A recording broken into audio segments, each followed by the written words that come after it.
വിശുദ്ധ ലൂക്ക എഴുതിയ സുവിശേഷം അധ്യായം 22 വാക്യങ്ങൾ 39 മുതൽ 46 വരെ. ഗെത്സമനിയിൽ പ്രാർത്ഥിക്കുന്നു. അവൻ പുറത്തു വന്ന് പതിവ് പോലെ ഒലിവു മലയിലേക്ക് പോയി. ശിഷ്യന്മാരും അവനെ പിന്തുടർന്നു.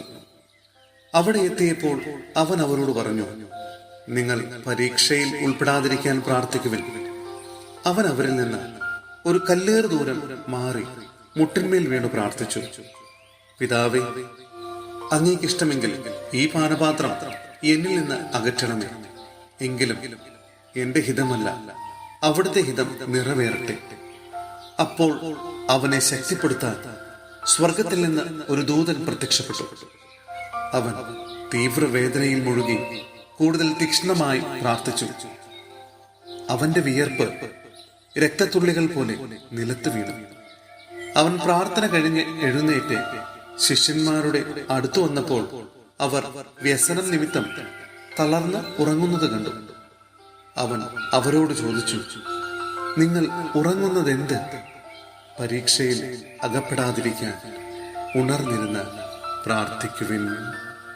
സഹോദരരെ, വിശുദ്ധ യാക്കോബ് സ്ലിഹ എഴുതിയ ലേഖനം അധ്യായം 1 വാക്യങ്ങൾ 12 മുതൽ 18 വരെ. പരീക്ഷകളെ നേരിടുക.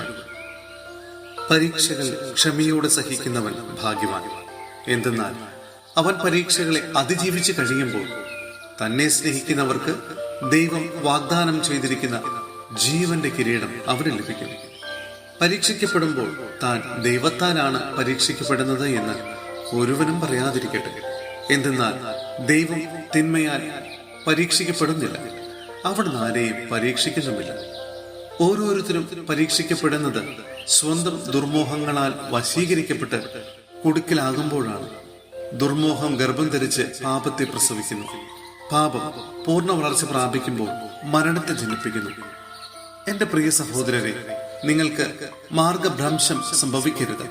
ഉത്തമവും പൂർണ്ണവുമായ എല്ലാ ദാനങ്ങളും ഉന്നതത്തിൽ നിന്ന് മാറ്റമോ മാറ്റത്തിന്റെ നിഴലോ ഇല്ലാത്ത പ്രകാശങ്ങളുടെ പിതാവിൽ നിന്ന് വരുന്നു.